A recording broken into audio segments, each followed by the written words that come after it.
నిశ్శబ్దంగా ఉన్న కీకారణ్యం ఒక్కసారిగా తూటాల శబ్దంలో ఉలిక్కిపడింది. భద్రతా బలగాలు మావోయిస్టుల మధ్య భీకర ఫైరింగ్ జరిగింది. దేశ భద్రతకు కీలకంగా మారిన ప్రాంతాల్లో మావోయిస్టుల కదలికలు మరోసారి ఉద్రిక్తతకు దారితీశాయి. ఒకవైపు కూంబింగ్ ఆపరేషన్లు, మరోవైపు ఎదురు కాల్పులు పరిస్థితి క్షణక్షణానికి ఉత్కంఠను రేకెత్తిస్తోంది.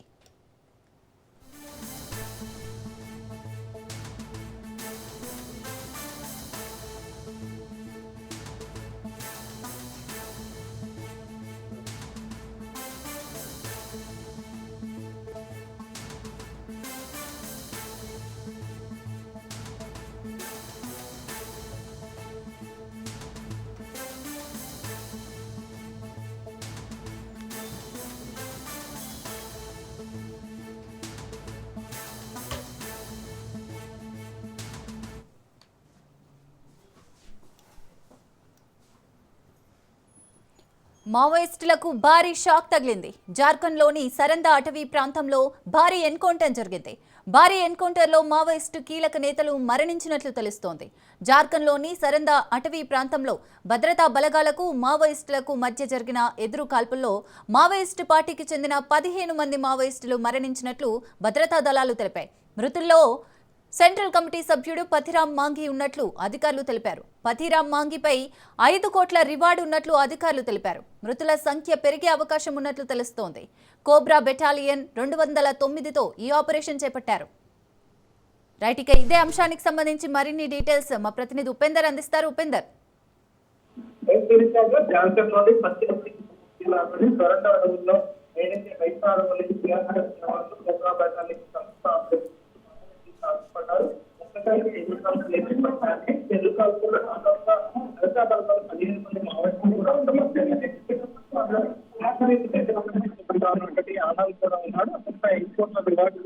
ఉన్నట్లయితే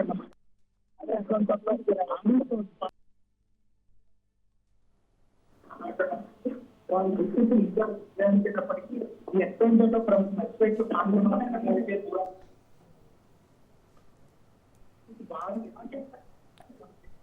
right, thank you Upender.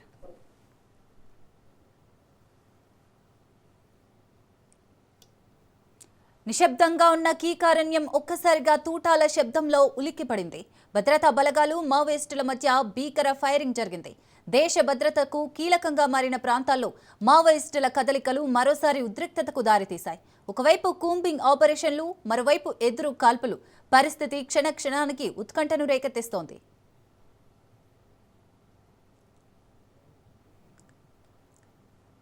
Right, Jharkhand అటవీ ప్రాంతంలో భారీ ఎన్కౌంటర్ అయితే జరిగింది. మరిన్ని డీటెయిల్స్ మా ప్రతినిధి ప్రవీణ్ అందిస్తారు. ప్రవీణ్, అయితే జార్ఖండ్ లో భారీ ఎన్కౌంటర్ జరిగింది. ఇందులో 15 మంది మావోయిస్టులు మృతి చెందారు. ఆ రాష్ట్రం భద్రతా బలగాలు మావోయిస్టుల మధ్య తీవ్ర కాల్పులు చోటు చేసుకున్నాయి. గురువారం పశ్చిమ సింగ్భూమి జిల్లాలోని అటవీ ప్రాంతంలో ఈ ఎన్కౌంటర్ జరిగింది. ఈ ఎదురు కాల్పులో మొత్తం తొలుగా 15 మంది మావోయిస్టులు మృతి చెందినట్లు అధికార వర్గాలు వెల్లడించాయి. అయితే ఆ ఆపరేషన్ వివరాలు కూడా చూస్తుంటే కనుక భద్రతా బలగాల మధ్యన ఆ మావోయిస్టుల కదలిక పైన అయితే నమ్మదగిన సమాచారం మేరకు అందాడంలో పోలీసులు కోబ్రా కమాండోలు సిఆర్పిఎఫ్ సంయుక్తంగా సెర్చ్ ఆపరేషన్ ప్రారంభించారు.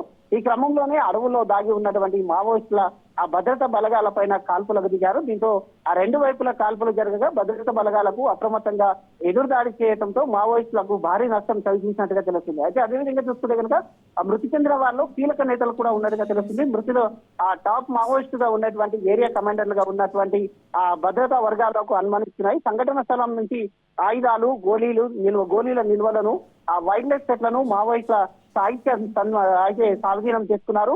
అయితే భద్రతా బలగాలు అప్రమత్తతో ఉండడం వల్లనే ఎన్కౌంటర్ తర్వాత కూడా ఆ ప్రాంతంలో విస్తృతంగా కూంబింగ్ ఆపరేషన్ కొనసాగుతుంది.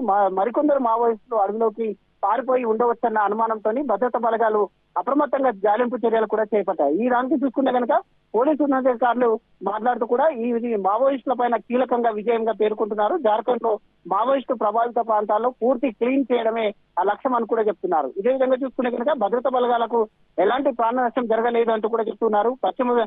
పశ్చిమ సింగ్భూమి జిల్లాలో మావోయిస్టుల ప్రభావిత ప్రాంతంగా ఉండడం వలన గత కొంతకాలంగా భద్రతా బలగాల మధ్య ప్రత్యేక ఆపరేషన్ నిర్వహిస్తున్నామంటూ కూడా చెప్తున్నారు. ఈ ఎన్కౌంటర్ లో ఆ ప్రాంతంలో ఉండేటటువంటి మావోయిస్టుల నెట్వర్క్ భారీ ఎదురుదెబ్బ తగిలినట్టుగా కూడా అధికారులు భావిస్తున్న క్రమం లోపల మావోయిస్ట్ రహిత చేయడమే ఇక ఉద్దేశం అంటూ కూడా చెప్పడం జరుగుతుంది. Right, thank you Praveen.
Right, breaking చూస్తున్నాం. తమిళనాడు అసెంబ్లీ ఎన్నికలకు సమయం దగ్గర పడుతున్న వేళ స్టార్ హీరో విజయ్ కు ఊరట లభించింది. తన పార్టీ తమిళగ వెట్రి కలగం కోసం విజిల్ గుర్తును కేటాయించింది సిఈసి. ఒకవైపు జననాయకన్ సినిమా వివాదం, మరోవైపు సిబిఐ విచారణ వంటి సవాళ్లు ఎదుర్కొంటున్న ఆయన మాత్రం తన ఎన్నికల వ్యూహాలకు పదును పెడుతున్నారు. రాబోయే అసెంబ్లీ ఎన్నికల్లో అధికార డిఎంకే లేదా బీజేపీతో పొత్తు పెట్టుకోమని విజయ్ ఇప్పటికే స్పష్టంగా ప్రకటించారు. దీంతో తమిళనాడులో డిఎంకే కూటమి, ఏఐఏడీఎంకే బీజేపీ కూటమి, నామ్ తమిళ్ కచ్చి టీవీకే మధ్య చతుర్ముఖ పోటీ ఏర్పడే అవకాశాలు బలపడ్డాయి.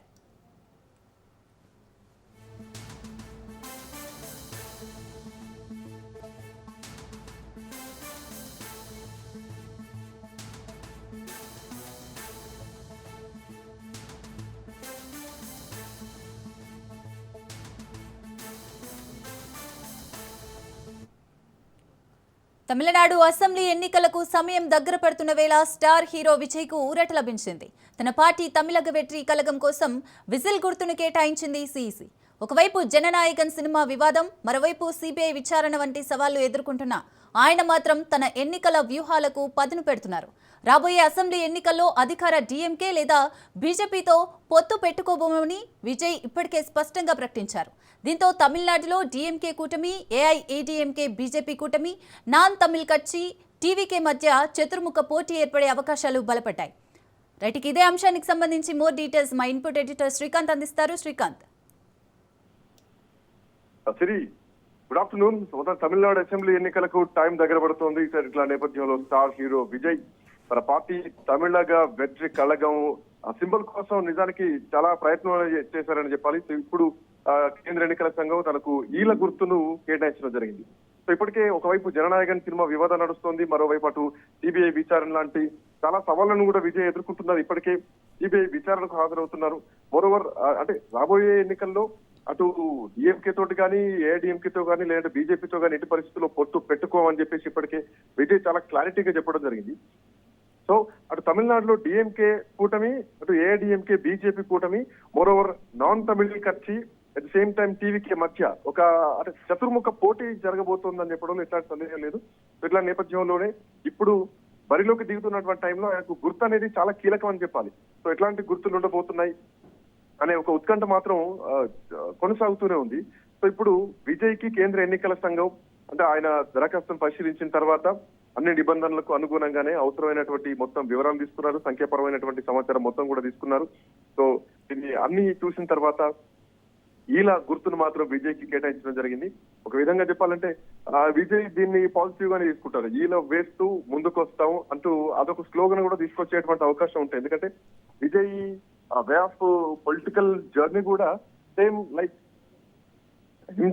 ఎంజీఆర్ స్టైల్లోనే ఆయన కూడా రాజకీయాలు చేయాలన్నట్టుగా పోతున్నారు. ఎంజీఆర్ తర్వాత మళ్ళీ ఒక ఎంజీఆర్ ఒక జయలలిత స్థానంలో పళనిస్వామి కాదు విజయ్ రాబోతున్నారు.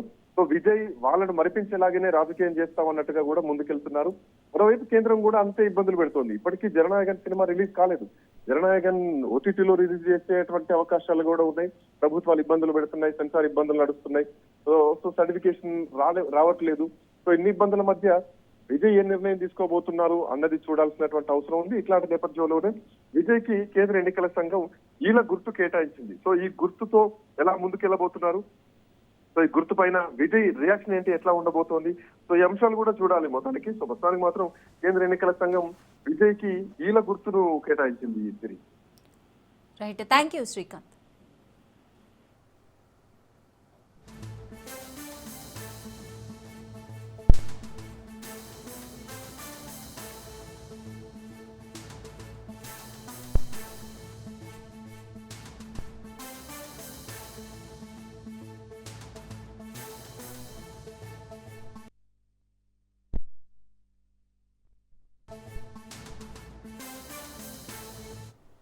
జమ్మూ కాశ్మీర్లోని దోడా జిల్లాలో ఘోర ప్రమాదం చోటు చేసుకుంది. భద్రతా సిబ్బంది వెళ్తున్న ఓ వాహనం అదుపు తప్పి లోయలో పడింది.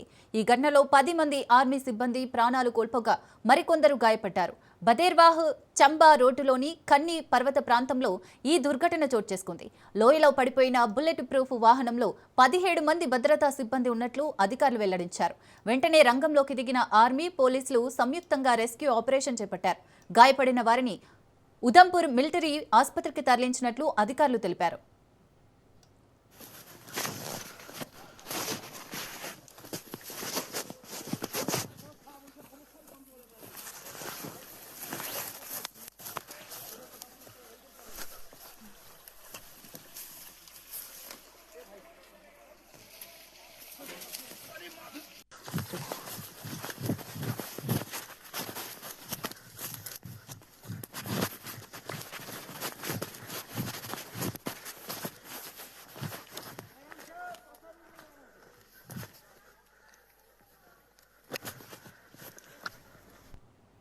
జమ్మూ కాశ్మీర్లోని దోడా జిల్లాలో ఘోర ప్రమాదం చోటు చేసుకుంది. భద్రతా సిబ్బంది వెళ్తున్న ఓ వాహనం అదుపు తప్పి లోయలో పడింది. ఈ ఘటనలో 10 మంది ఆర్మీ సిబ్బంది ప్రాణాలు కోల్పోగా మరికొందరు గాయపడ్డారు. బదేర్వాహ్ చంబా రోడ్డులోని కన్నీ పర్వత ప్రాంతంలో ఈ దుర్ఘటన చోటు చేసుకుంది. లోయలో పడిపోయిన బుల్లెట్ ప్రూఫ్ వాహనంలో 17 మంది భద్రతా సిబ్బంది ఉన్నట్లు అధికారులు వెల్లడించారు. వెంటనే రంగంలోకి దిగిన ఆర్మీ, పోలీసులు సంయుక్తంగా రెస్క్యూ ఆపరేషన్ చేపట్టారు. గాయపడిన వారిని ఉదంపూర్ మిలిటరీ ఆసుపత్రికి తరలించినట్లు అధికారులు తెలిపారు.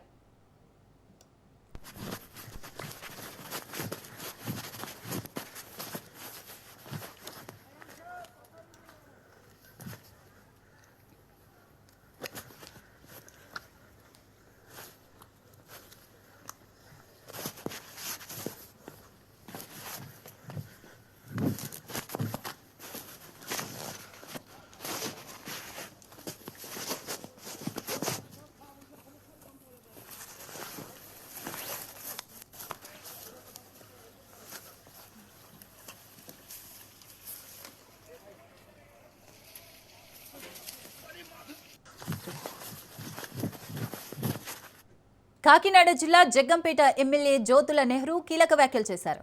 వచ్చే ఎన్నికల్లో జగ్గంపేట నుంచి తన కుమారుడు జ్యోతుల నవీన్ను బరిలోకి దింపనున్నట్లు ప్రకటించారు. తాను మాత్రం మరో నియోజకవర్గం నుంచి పోటీ చేస్తానని ఎమ్మెల్యే జ్యోతుల తెలిపారు. ఫిబ్రవరి 1వ తేదీన జిల్లా టీడీపీ అధ్యక్షులు జ్యోతుల నవీన్ ప్రమాణ స్వీకార మహోత్సవాన్ని విజయవంతం చేయాలని కార్యకర్తలకు పిలుపునిచ్చారు.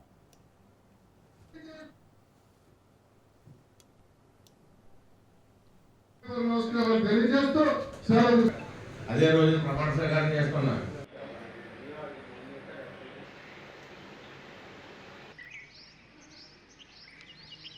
జరిగింది కానీ ఒక్క వ్యక్తిని కూడా లోపల శాసనసభలో 2029 ఎక్కడి నుంచి ఉంటానో మాత్రం మీరు అనుకోవద్దు. జగ్గంపేట నుంచి నవీన్ ఉంటాడు, నేను జిల్లాలో ఎక్కడో ఇక్కడి నుంచి ఉంటాను. ఎందుకంటే మొన్న జరిగినటువంటి రాజకీయ సన్నివేశంతో ఆ నిర్ణయం తీసుకున్నాను. నిజంగా రిటైర్ అవ్వాలనుకున్నాం, కానీ కొంతమంది బుద్ధి చెప్పాల్సినటువంటి అవసరం ఉంది. రాజకీయాలు అంటే ఆట అనుకుంటున్నారు, రాజకీయం అంటే ఆట కాదు. ఇంట్లో కూర్చొని బాకాలు కొట్టించుకొని రాజకీయం చేసేద్దామంటే సాగదు. అలా బుద్ధి చెప్పాలంటే మళ్ళీ ఎవరు కంటిన్యూ అవ్వాలి, ఆయన పెడతాను. నేను మీరు అందరూ అది చర్చన ఉన్నాయి ఇక్కడ. ఇది నవీన్ తోటే పోటీ చేస్తాను, నవీన్ ఎమ్మెల్యేగా తీసుకెళ్తాను. అక్కడ నాతో పాటు తీసుకెళ్లి అప్పుడు నవీన్ రాష్ట్ర నాయకుడిగా తయారయ్యాడు. కానీ ఖచ్చితంగా నేను మాత్రం ఎట్టి పరిస్థితుల్లో శాసనసభలో ఉంటాను 2029. మళ్ళీ శాసనసభలో దేశంలోనే తెలంగాణను ఏఐ డేటా సెంటర్ హబ్గా తీర్చిదిద్దే లక్ష్యంతో రాష్ట్ర ప్రభుత్వం మరో కీలక పెట్టుబడిని సాధించింది. తెలంగాణకు భారీ పెట్టుబడులను తీసుకురావడంలో సీఎం రేవంత్ బృందం కీలక పాత్ర పోషించింది. భారత్ ఫ్యూచర్ సిటీలో భాగంగా 100 మెగావాట్ల ఏఐ డేటా సెంటర్కు ఒప్పందం కుదుర్చుకుంది. 5,000 కోట్ల రూపాయల పెట్టుబడులతో సుమారు 4,000 మందికి ఉపాధి లభించనుంది. దావోస్లో యూపీసీ ఓల్ట్ సంస్థతో అవగాహన ఒప్పందం కుదుర్చుకుంది. UPC Volt CEO Handy Groot, UPC సహా వ్యవస్థాపకుడు స్టీవెన్ జాన్, సీఈఓ అలోక్ నిగమ్తో సీఎం రేవంత్ ప్రత్యేకంగా సమావేశమయ్యారు. 2047 నాటికి $3 ట్రిలియన్ ఆర్థిక వ్యవస్థగా తెలంగాణను తీర్చిదిద్దడంలో ఆధునిక డిజిటల్ మౌలిక వసతులు కీలక పాత్ర పోషిస్తాయని సీఎం రేవంత్ రెడ్డి అన్నారు. పర్యావరణ పరిరక్షణతో పాటు అభివృద్ధిని సాధించడమే రాష్ట్ర లక్ష్యమని స్పష్టం చేశారు.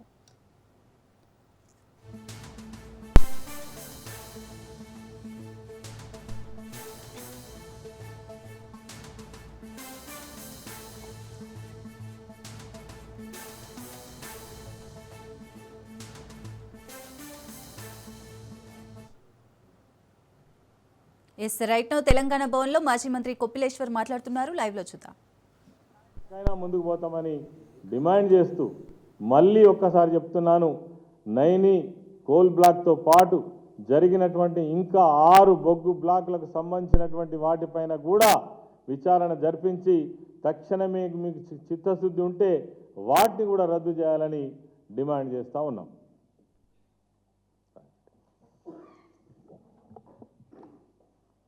ప్రెస్ అండ్ ఎలక్ట్రానిక్ మీడియా మిత్రులకి నమస్కారాలు.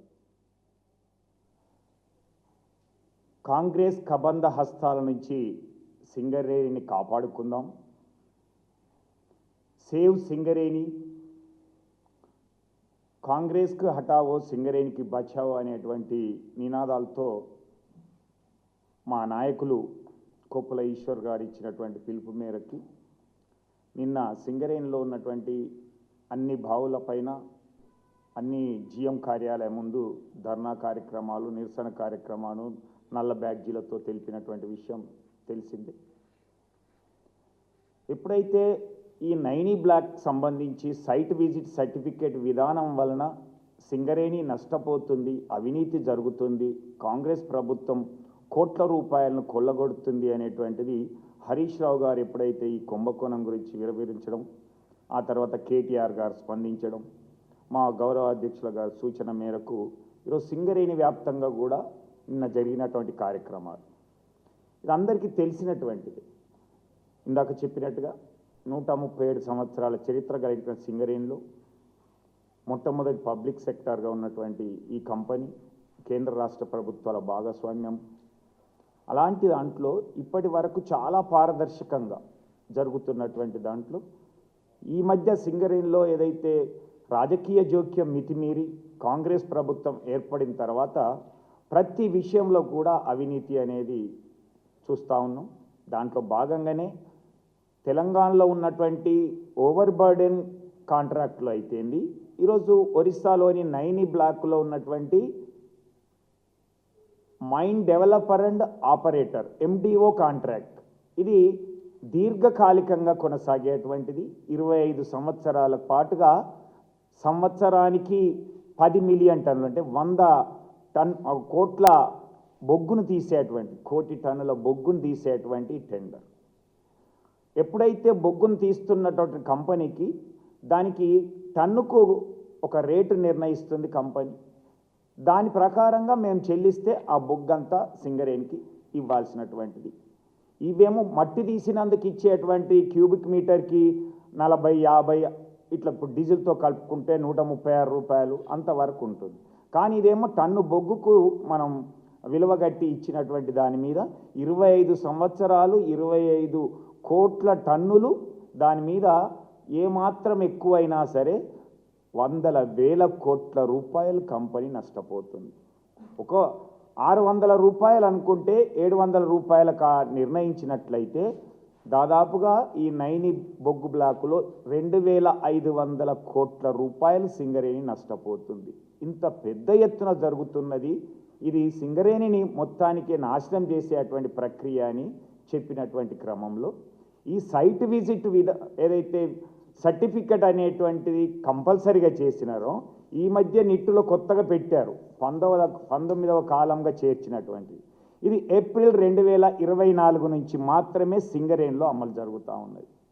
అంతకుముందు మరి మనకున్నటువంటి గైడ్లైన్స్ కోల్ ఇండియాలో అట్లాంటి no necessary for site visit deemed to be visit అనేటువంటిది కోల్ ఇండియాలో ఉన్నటువంటి విధానం.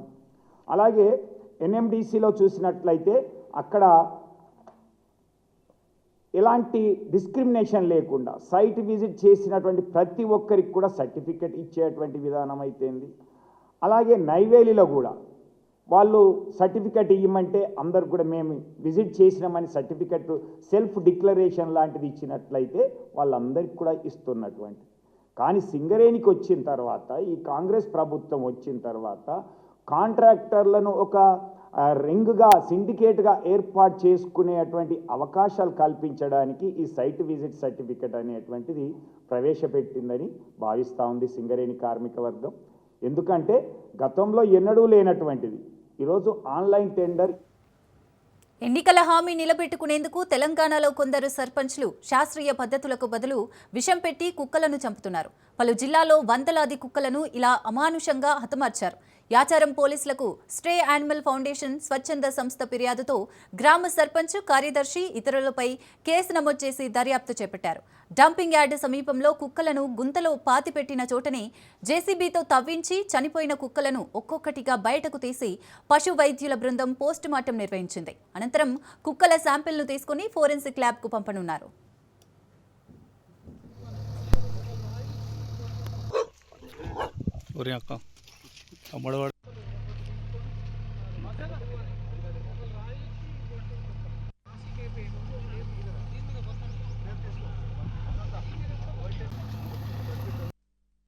ఈ నెల 20వ తారీఖు నాడు యాచారం గ్రామ పంచాయతీ పరిధిలో వీధి కుక్కలని అనస్థీషియా మెటీరియల్ చంపినట్లు స్ట్రీ డాగ్ ఫౌండేషన్ ఇండియా ప్రతినిధులు మనకు కంప్లైంట్ ఇవ్వడం జరిగింది. దాని మీద ఎఫ్ఐఆర్ రిజిస్టర్ చేశాము. చేసిన తర్వాత ఈ కుక్కల యొక్క మృతదేహాల గురించి ఇన్వెస్టిగేషన్లో భాగంగా మనకి ఈ ప్రాంతంలో పాతిపెట్టిన తెలిస్తే ఇక్కడికి వెటర్నరీ డాక్టర్స్ అండ్ వాళ్ళ టీంతో సహా దీని మీద పోస్ట్ మార్టం కండక్ట్ చేస్తాను ఇక్కడికి వచ్చాము. ఇవి వచ్చిన తర్వాత వాటి శాంపిల్ సేకరించి ఎఫ్ఎస్ఎల్కి ఇచ్చి పంపించిన తర్వాత దీనికి కారణమైన వాళ్ళ మీద చర్యలు తీసుకుంటాం.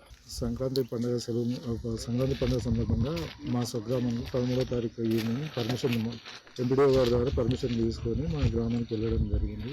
13వ తారీఖు నుంచి 18 వరకు పండుగ సెలవు నిమిత్తం నేను లీవ్ పెట్టి 19వ తారీఖు వరకు లీవ్లో ఉన్నాను. నేను వచ్చిన తర్వాత ఈ సంఘటన గురించి తెలిసింది. నాకు దీని నుంచి నాకు ఎటువంటి సమాచారం తెలియదు. మీ అనుమతి లేకుండా ఊర్లో ఏం జరుగుతుందో మీకు తెలీదా? అదే దీనికి ఎటువంటి గ్రామ పంచాయతీ తీర్మానం కానీ ఎటువంటి ఏదీ లేదు. కాబట్టి మాకు గ్రామ పంచాయతీ పరంగా మరి మాకు ఈ నెల 20వ తారీఖు కడప నగరంలో శ్రీరామ శోభయాత్ర ఘనంగా ప్రారంభమైంది. రాత్రి 11 గంటల వరకు కడప పురవీధుల్లో శోభయాత్ర కొనసాగనుంది. శ్రీరామచంద్రుడి భారీ విగ్రహ రూపంతో శోభయాత్ర కలకల్లాడింది. జై శ్రీరామ్ నినాదాలతో నగరం మార్మోగుతోంది. సాంస్కృతిక కళారూపాల ప్రదర్శనలతో నగరం హోరెత్తింది. శోభయాత్రలో పాల్గొంటున్న భక్తుల కోసం అన్ని రకాల సౌకర్యాలను ఏర్పాటు చేశారు నిర్వాహకులు. ఇకపోతే గత 3 ఏళ్లుగా అయోధ్య ఐక్యవేదిక ఆధ్వర్యంలో ఈ యాత్ర కొనసాగుతూ వస్తోంది. ఏడాదికోసారి జరిగే ఈ వేడుకలు ఎప్పటికప్పుడు వైభవాన్ని సంతరించుకుంటూ సాగుతున్నాయి.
అయోధ్య ఐక్యవేదిక వారి ఆధ్వర్యంలో శోభాయాత్ర అత్యంత వైభవపేతంగా జరుగుతోంది. అయోధ్య బాలరాముడి యొక్క ప్రతిష్టా మహోత్సవాన్ని పురస్కరించుకొని ఈ నెల 21వ తారీఖు సాయంత్రం 11 గంటలు సాయంత్రం సీతారామ కళ్యాణము, ఈరోజు ఉదయం 7 గంటల శ్రీరామ శోభాయాత్ర అత్యంత వైభవపేతంగా జరిగింది. అయోధ్య ఐక్యవేదిక అర్చక పురోహిత సమైక్య వారి ఆధ్వర్యంలో వివిధ సంఘాల యొక్క ధార్మిక సంఘాల యొక్క సౌజన్యంతో విశేషంగా ఈ అయోధ్య శోభాయాత్ర జరుగుతూ దాదాపు 1,00,000 మంది భక్తులు జై శ్రీరామ నామస్మరణ చేస్తూ లోక కళ్యాణార్థమై లోక క్షేమార్థమై ప్రతి సంవత్సరం చేసే శోభయాత్ర వల్ల అందరికీ కూడా సమస్త శుభఫలాలను కలగజేయాలని ప్రార్థించుకొని కడప జిల్లా అర్చక సమైక్య జిల్లా అధ్యక్షుడు విజయ్ భట్టల్. అయోధ్య ఐక్యవేదిక తరపున అయోధ్య ఐక్యవేదిక గత 3 సంవత్సరాలుగా అంటే ఇది 3వ సంవత్సరం జరపడము శ్రీరామ మహాశోభాయాత్రని దేదీప్యమానంగా జయప్రదంగా జరుపుతూ ఉన్నాము. కానీ ఇది 3వసారి ముచ్చటగా కడప నగరంలో దాదాపు 2 లక్షల మంది నగర ప్రముఖులందరూ శ్రీవారు రామచంద్రమూర్తి దర్శనాన్ని చూసుకుంటూ సకల కార్యక్రమాలతో పొద్దున ఉదయం 7 గంటలకి అల్పాహారంతో మొదలైనటువంటి ఈ కార్యక్రమం రాత్రి 11 గంటల వరకు జరుగుతుంది. దాదాపు 12 గంటలు చరిత్రలో కానీ దేశంలో కానీ ఎక్కడా జరగనంతగా ఈసారి పల్లెల నుంచి కూడా దాదాపు 4 లక్షల మంది వచ్చే అవకాశం ఉందని ఒక అంచనా వర్గం చెబుతూ ఉన్నారు. కాబట్టి ఈ ప్రోగ్రామ్ ను జయప్రదం చేసిన ప్రతి ఒక్కరికి అయోధ్య ఐక్యవేదిక సభ్యులకి అయోధ్య ఐక్యవేదిక సభ్యుల తరఫున మేమంతా కృషి చేస్తున్నాము.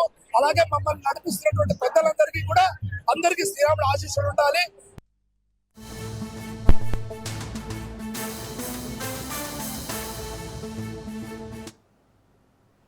ఆస్ట్రేలియాలో కాల్పుల కలకలం రేగింది. న్యూ సౌత్ వేల్స్ లో దుండగుల కాల్పులు జరిపారు. కాల్పుల్లో 3 మృతి చెందారు. మృతుల్లో 2 మహిళలున్నట్లు అధికారులు తెలిపారు.